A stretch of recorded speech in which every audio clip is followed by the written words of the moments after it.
OSHA recordables, catastrophic losses, environmental disasters. You want answers? So do I. This is Jim Posel with Safety Wars. That's my daddy. That's right, Jessica. I am your daddy. Hi, this is Jim from Safety Wars. Before we start the program, I want to make sure everyone understands that we often talk about OSHA and EPA citations, along with some other regulatory actions from other agencies, legal cases, and criminal activity. Everyone is innocent until proven guilty in a court of law. Proposed fines are exactly that, and they are often litigated, reduced, or vacated. We use available public records, news accounts, and press releases. We cannot warranty or guarantee the details of any of the stories we share, since we are not directly involved with these stories, at least not most of the time. Enjoy the show. This show is brought to you by Safety FM. And from the border of liberty and prosperity and the highway to the north, this is Safety Wars for Monday, May 15, 2023. So this is take 2 of the broadcast. So take 1 did not go so well. So we're back here again. Take 2. Ooh. We are broadcasting live from Safety Wars Studios in Clarkstown, New York. So give me a second here. Something just came up. I'll be back in a minute. Enjoy the music.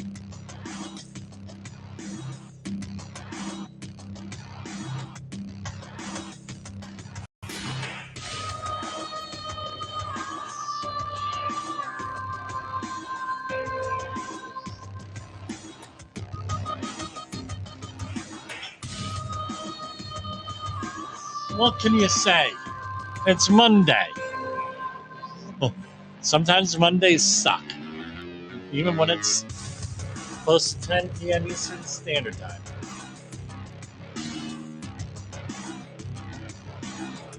Okay. So, what's going on out there? Let me make sure I am on the air this time. Bear with me.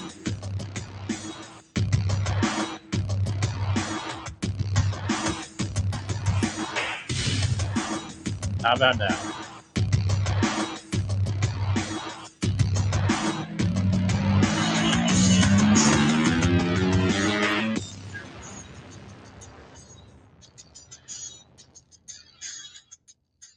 Okay. So, all right, I think we're there.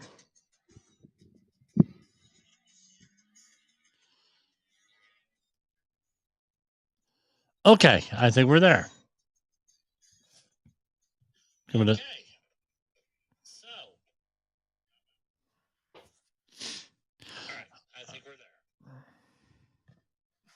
So, like I said, we're broadcasting from Clarkstown, New York. We had a little bit of technical difficulties here tonight. Glad to see everybody out there. We got some viewers and everything else. Anyway, what are...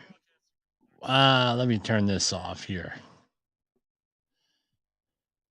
All right, so we have some new listeners coming here. We have Peter, who's all the way out in Alabama. I got off the phone with him just before airtime here. And check out Facebook. All right, good. Anyway, I always am at a loss sometimes on what to talk about here. What exactly are we talking about on Safety Wars? What's the topic going to be? I mean, the Monday topic is always the most important. Why is that? Why is it the most important? Monday is the most important because it sets the tone for the rest of the week. I could not have a bad program like I had, where we had technical issues and everything else that were my fault. I can't blame anybody but me.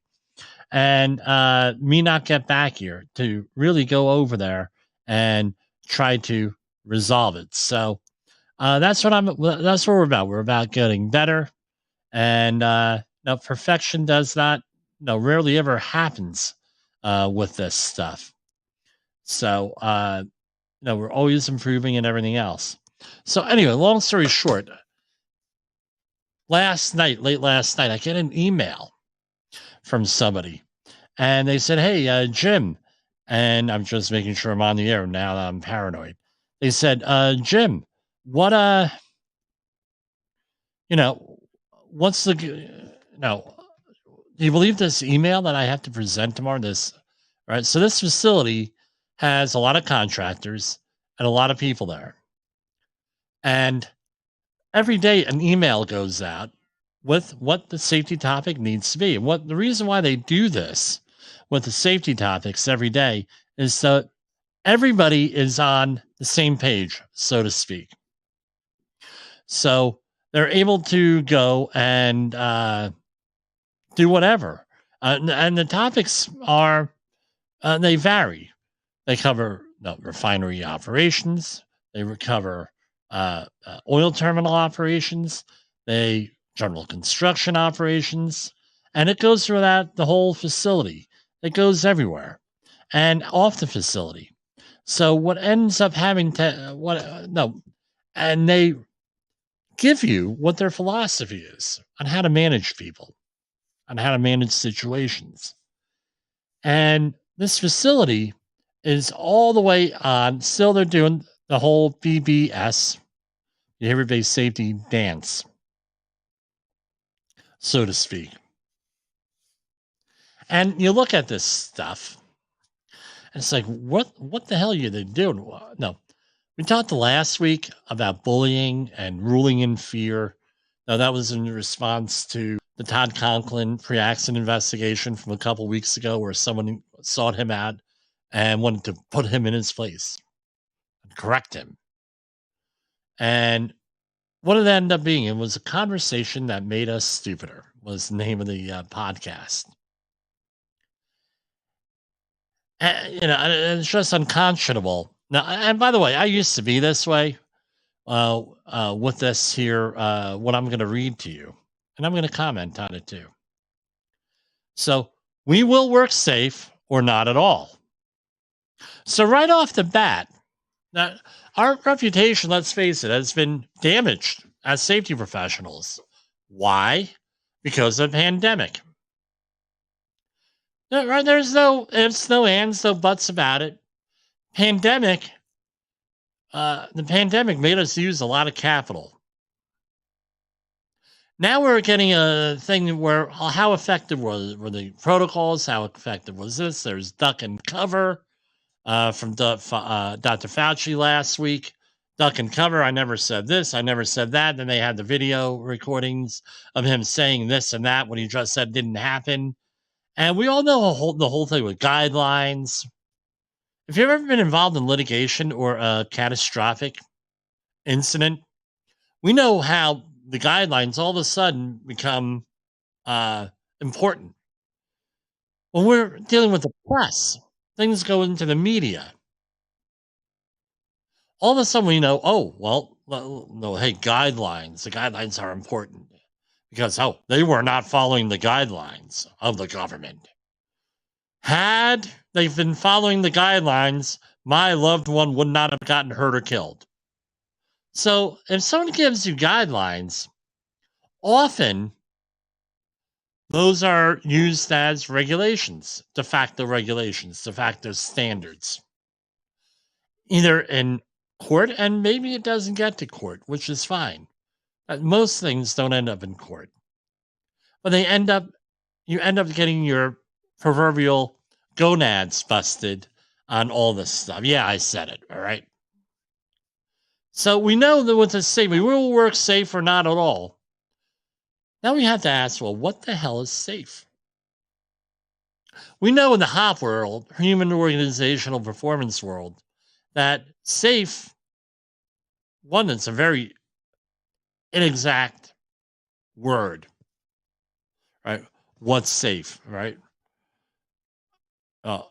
No, and safe means this and safe means that, all this stuff. It means, many different things. But what we see in the behavior-based safety world and in this facility is 0 accidents, 0 illnesses, 0 injuries. That's safe. And that's what our goal is. 0, 0, 0 across the board. So what happens when you have one incident?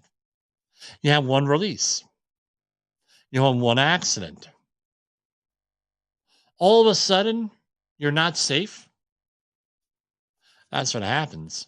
That's the interpretation. Because often these systems that are put in place that are supposed to protect us, often those systems are set up by engineers who have a different philosophy. You have an engineering problem, you fix the engineering problem and move on.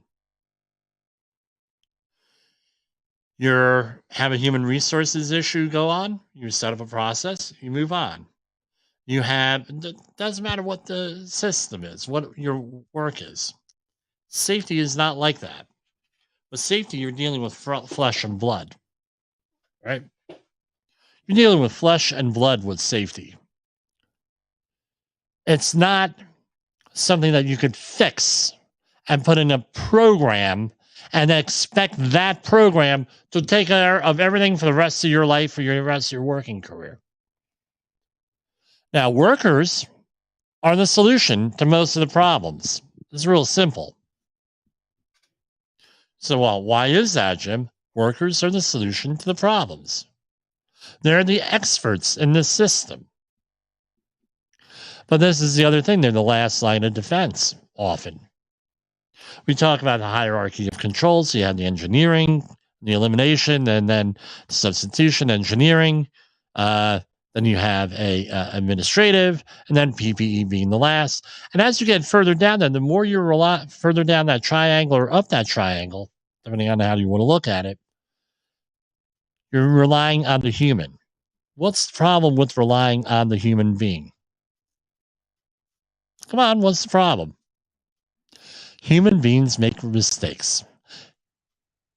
As we all know, if you're a Christian, you're born, and different Christians have different views on this. You're born with original sin. You're in a fallen world.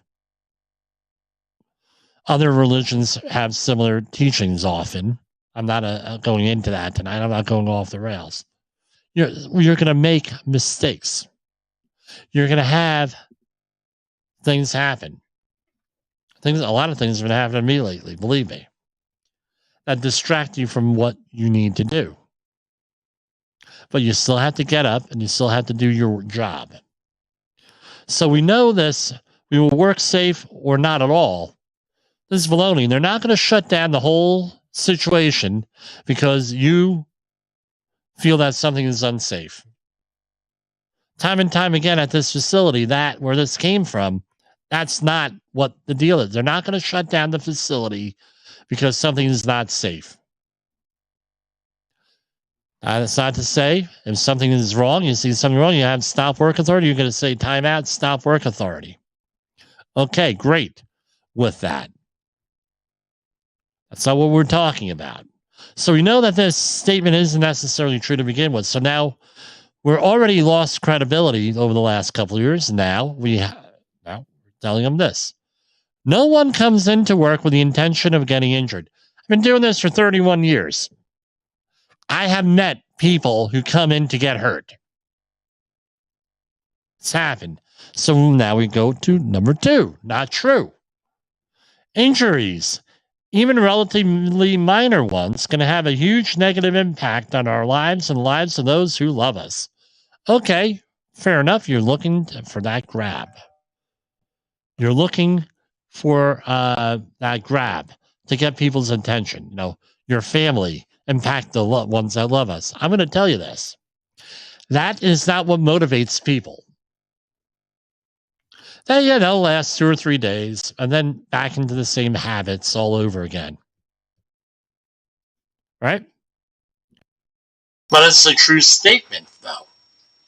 Even a minor injury could impact us. The beliefs that injuries just happen or that they are just part of the job are not acceptable, nor are they true. Okay, fair enough. Safety doesn't happen by luck. It takes deliberate action by everyone to ensure that we can prevent the next incident before it occurs. So that's the statement. Let's rip this apart on how the real world works. So if you get injured, this is how this is interpreted often. So if you get injured, therefore, it's your fault because you were not doing whatever, right, to prevent the next incident. And you are the linchpin down in the field. You're the last line of defense, right, against getting hurt. Yeah, but let's remember, you're the one that's making that facility work. You're the one making that widget. That's where the focus is to make that widget to whatever you're doing. And what has to happen is you need to set up a system, right? So you can minimize human error. And so you can, if you minimize human error, then because no one's going to be, right, less error, less likely of having an injury. This is essentially how I look at it. So it's all in the job site setup. Now, does that setup happen in the field? Or does that happen way before you get into the field? I was on a project very recently. Engineer comes out there, final say so. Well, I don't like how this turned out. This doesn't look right. And had a whole list of complaints. The project manager for the contractor goes up to him and says, well, guess what? If you had a problem with this, you should have mentioned it 2.5 years ago. That's where the planning comes out. So when I go into a root cause analysis, and I don't even like calling that, I prefer calling learning teams, contributing causes. I don't like root cause analysis. Because nobody ever wants to get down to the root cause. And what's the root cause? Incentives. How is work incentivized? Safety is usually not up there. Micro says safety third, I say safety fourth. You got to get the job, do the job, get paid for the job, then we worry about safety. Because if you don't have money, you can't make safety happen. Because it puts a lot of stress into the system. Incidents just don't just happen. Experience tell us that poor decisions and tolerance of avoidable risk, right, create an environment where factors align themselves, like the holes in Swiss cheese. They got a nice picture of Swiss cheese here, making injuries almost inevitable. So that's where the Swiss cheese model, right, the visual, you have layers of protection, and then you have holes in the cheese, and when they all line up, that's when you have an incident. That's basically it. A little bit more complicated, but you got the idea. We need to remove luck and chance from our daily lives by asking ourselves, what am I going to do today to ensure my safety and those around me? Okay, so my question is this. Whose experience, number one, experience tells us whose experience? Poor decisions. Whose poor decisions? Is it the workers' poor decisions? I'm going to tell you this. The older I get, back in the day, it's easy to go for this bad apple theory. Bad apple theory is absolute baloney. There's another word I like to use, but anyway. Bullgluvna. Who set up the job? Who bid on the job? Who set up the budget for the job? Who hired the management for the job? Oh. Is there a culture there being pushed by the C-suite? Is there a culture there that's pushing us to, right? Is there a tolerance of avoidable risk? Is there a incentive in the system? It doesn't have to be financial. It could be, hey, an attaboy. Hey, the boss said I did a good job. Ain't I good? Ain't I lucky? Boss said. Or, hey, I finished this job on time or before it was due and under budget, and by luck nobody got hurt. Well, guess what? And with them, we're not going to tell them about it. No, Joe here. Oh, Joe got a cut. Oh, it was nasty. You just send him out the back gate. Because now that incentive is, wow, this crew is really good. Now they're going to get more work from us. It's the incentive. So, is it the worker, right? That's saying, right, that you're relying on here, or is it the management you're relying on? There's a question on that C-suite. What am I going to do today to ensure my safety and those around me? If you believe that no one comes in to work with the intention of getting hurt, then there's a problem with this statement of my thinking. What am I going to do today to ensure my safety and those around me? Okay, that's great. Be your brother's keeper. I get it. But you need to be concentrating on your own job. What kind of system are you setting up in place to prevent injuries from happening? Case in point, we know PPE is the last line of defense. Do you have equipment guarding? Do you have the right tools to do the job? Are you in a rush? Right? That's why a couple months ago now, I got whacked in the eye in the safety glasses with a nail. Random thing that happened. Guy was using a hammer and a nail, and the nail slipped. Well, that happens. I said, how many times have you done that, Orlando? He says, I've never done it. He says, I've been doing this job for 15 years. I don't ever recall that happening. So why? Well, there's a first time for anything. This is the random luck that goes into things. Thank God I was wearing safety glasses. Because that thing, I probably would have went blind when that thing hit my safety glasses. Bounced right off them. Safety execution requires proactive thought, hazard recognition, good planning, and taking the time to do things correctly and according to procedures. Okay, here's the problem. At this facility, when there's an accident, this is what there's no proactive thought. You didn't plan it right, blah, blah, blah, didn't follow the procedures. You didn't do it. You're to blame. We're going to come back to that in a minute. If you neglect proper hazard recognition, cut a corner, and ignore a safety rule to save time, you're opening the door wide to an accident or injury. Now, this is what the issue is. Do you have enough time allotted for the job to give proactive thought? To actually go out there, and did the people in the system alert you to what the hazards for the jobs are? Or are you supposed to be an expert at everything? We cannot be experts at everything. I tell this to people. Yeah, I'm pretty good, but I'm not an expert at your job. Right? Who's going to do the hazard recognition? That's going to be the foreman. That's going to be the first line supervisor. That's going to be everybody involved here. What are the hazards? And are you communicating with them? Proactive thought. What could happen? If you're not the expert at operating equipment, are you going to be able to give proactive thought to what's going on there if you're inexperienced? Good planning. Okay, who's good planning? Planning for a job starts not in the field.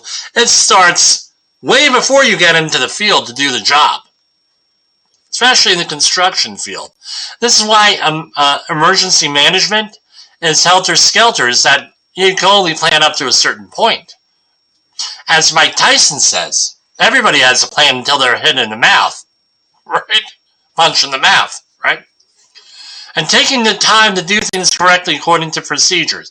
Okay, who's to say the procedures are correct? Who wrote the procedures? Are you relying on a heroic measure for this? Because the only one who wrote the procedure and followed the procedure, maybe that person's not there. Maybe that person's long since retired. Taking the time to do things correctly. Was that job budgeted? Was that job the amount of time allotted correct for that job? So you don't go into, hey, cutting a corner, ignoring a safety rule to save time. Who does that? It's not the worker. It's the supervisor. It's people in the C-suite that does that. Again, you blame the worker, and blame fixes nothing. You change the system, and you get everybody on board. Now that's a step in the right direction to do things. Remember, a job is never done well if it isn't done safely. Okay, great. Now, how are you going to get the people to work safely? That's the question I asked for years before I found out about human and organizational performance. How are we going to get... Because I tell you what, they're not listening. If you're going into behavior-based safety, it's a very punitive approach, normally. I understand Scott Dick Geller. I understand. I read his books. Met him one time for like 30 seconds. Great guy. But this is what happens here. And his system is not evil. He's not an evil guy. I don't get that vibe off of him. Not an evil guy. He's actually very committed to safety and cares about it. Cares about this stuff. But what happens? Message sent and message received. So you have facilities that have bought into behavior-based safety since the early 1980s, late 1970s. With all this stuff and being very punitive and ruling by fear and everything else. And guess what? People want to put a system in place. That's how management works, and they want to go, okay, now we put a system in place, we go and we do it, and now we're going to go and we're going to do the job. We don't have to worry about it. You're dealing with human beings here. All right? Again, how do we define safe? Presence of controls or absence of incidents. Or I should say, absence of reported incidents. It's bullshit. Right? Because I tell you what, some companies, that's their way of handling things, is don't report it and take care of it other ways. Circumvent the law. Illegal and commit multiple felonies. Right? Never allow anyone, especially yourself, to create an atmosphere of rushing a job. Oh, really? Who rushes the job? Who puts that incentive in there? It isn't the worker, it's the management that does that. If you start sensing that the job is running you and that your actions are becoming reactionary, it's time to stop, take a deep breath, step back, and refocus. Okay. You're a manager. You're a manager. Let's think about this.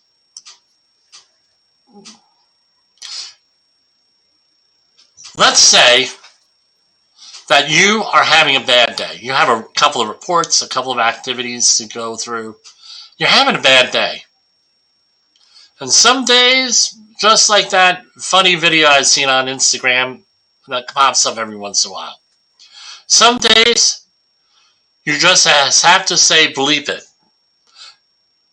The day just starts, and you know, and it's bleeped the minute that you get up. And what do? It's better, rather than to fight things, just to go home and say bleep it and go back to sleep. If you're a manager, you have a choice on what to do. Am I going to do A, B, C, or D? What can I get done today? And that's where you're at. I don't have the focus to do this job. I can do this job. And managers lose focus on that. Let's say you're a tradesman, you're a carpenter. Are you just going to come in and say, well, screw it, I'm not going to work today? Oh, boss, I don't feel like making that form work today. I feel like hanging doors. Well, form work is at the beginning of the job. Hanging doors is at the end of the job. You can't just go do something else. Not all the time. You got to do the job that you're given. If you're a tradesperson, if you're a person in the field, pick the thing. You cannot stop, take a deep breath, step back, and we're going to refocus. Oh, yeah, I'm refocused. Now I'm going to work safe. That's not the way it works. You're dealing with human beings. And I'm grateful that we talk about mental health nowadays and that stuff. So that's what this is. We're not about blaming the worker. We're going to go into the 5 principles of human and organizational performance after the break. to button this thing in. Each of us needs to think about our own personal commitment to safety and what motivates us as individuals to work safety. Okay, great. You have a personal commitment to safety. Great. That's great to hear that workers could do that. But what about everybody else involved in this system? What kind of system are you going to put in? We can help you put in a system. Here at Safety Words, JCB Technical. It's on the sign behind me. On how to manage people, how to coach you, how to get you on board and get away from this old-fashioned way of doing things that we know antagonizes workers, puts everybody on edge, leads to people covering things up, and leads to this atmosphere of antagonism. Right? We're all about working together, doing things. Yes, and I hit the microphone. Right? This must be at the forefront of every task we do, whether it be a simple task we have done thousands of times or a complex task that's done infrequently. We're not about, if you're going to rely on the worker to implement this stuff, it's not going to work. You're not going to be successful. That zero accidents, zero incidents, and zero illness sign, we know it's baloney. To be first and foremost, overwhelming amount of time. Very few. I know of a couple of facilities that actually it does work. So I can't say it's completely doesn't work at all, but it's prone to abuse and misuse with this. So we're going to take a break. We're going to talk about, okay, well, this is one way of doing things, right? Focus on the worker. Depend on the worker, which is the last person in the line of defense here. And if the worker fails, then you have a problem. You have to be worried about stuff way before the work even starts to get to that worker. And we're going to take a commercial break right now, and we're going to come back to you.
Okay, so for whatever reason,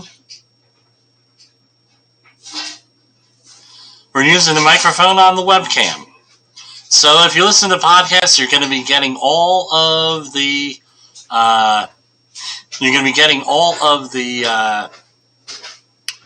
what's the word I'm looking for? You're going to be getting all the commercials.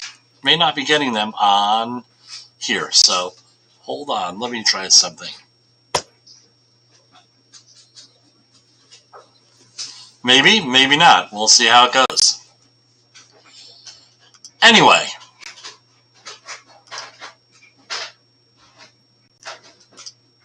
All right. Introduction to HOP, Human and Organizational Performance. Let's talk about it here. So, that's the alternative to all of this stuff, Intro to HOP. Right? So, I start out all my safety training courses with the same question. What is safety? There's no right or wrong answer here, guys.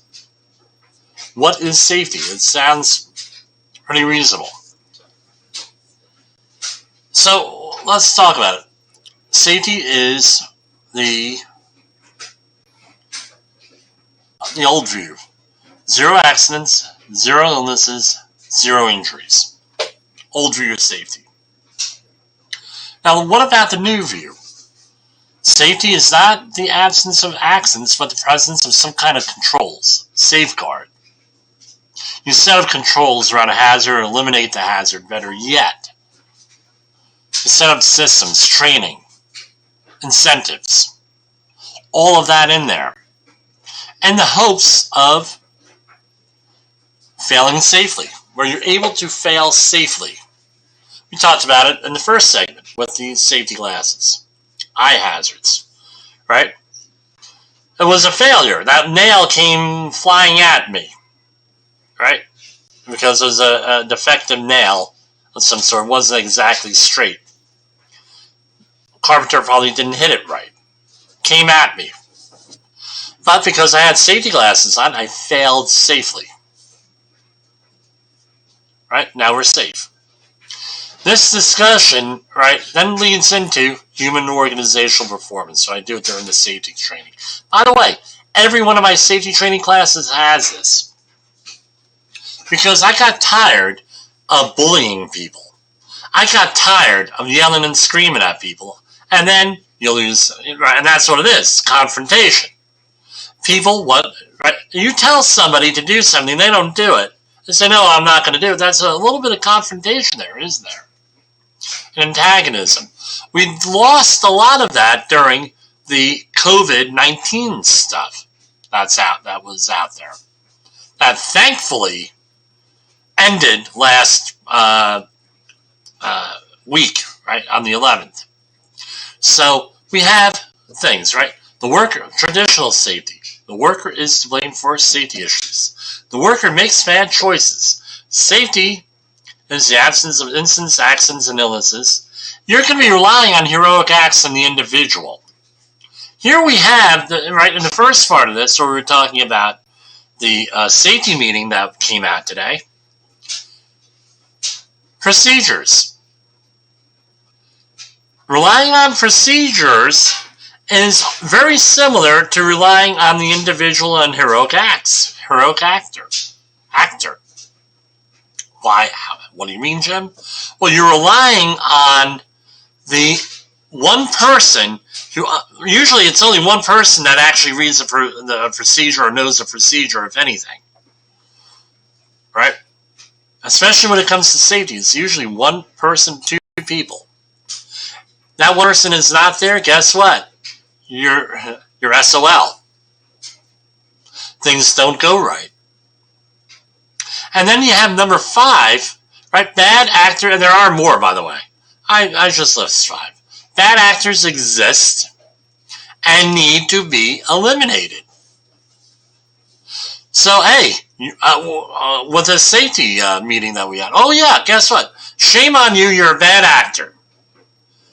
Right? You're a bad actor, need to be eliminated, blah, blah, blah, blah, blah, blah, blah. Shame on you. Guess what? That's not going to work, dude. Not going to work. It costs money to hire someone. Today, there are some industries nobody wants to work. So now we have a problem. Nobody wants to work. Now what do?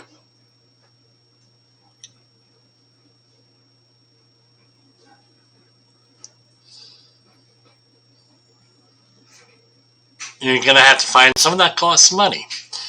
I was told it cost $12,000 20 years ago to hire one engineer for a company. That was 20 years ago.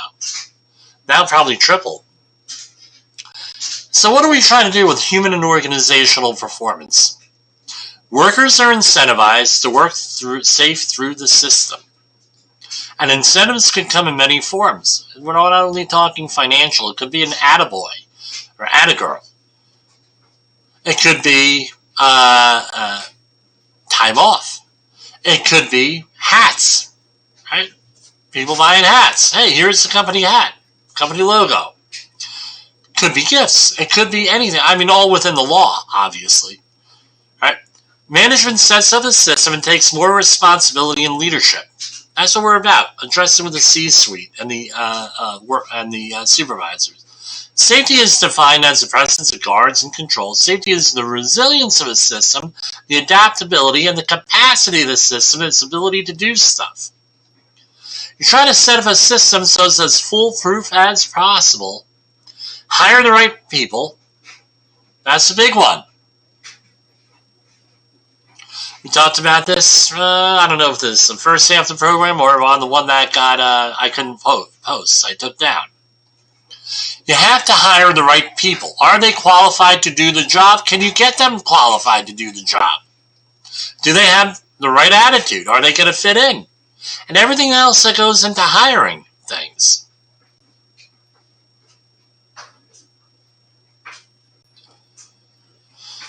Right? Are they qualified? What are you going to do? And you have to understand human errors exist, and you need to set up jobs, right? So they're as easy to follow as possible. Simple. When you start having people make decisions and have to rely on skills and prior skills and experience and everything else, that's when you're going to have more human error. And if you have more human error, guess what? You're more likely to have an incident if you do not have a system that is set up where you are able to fail safely. And let me get this over with. The human and organizational performance way of thinking does not mean human resources goes away. And those issues still exist. You still have disciplinary stuff. You still have all different types of stuff that go into it. If a worker refuses to do something, right, normal human resources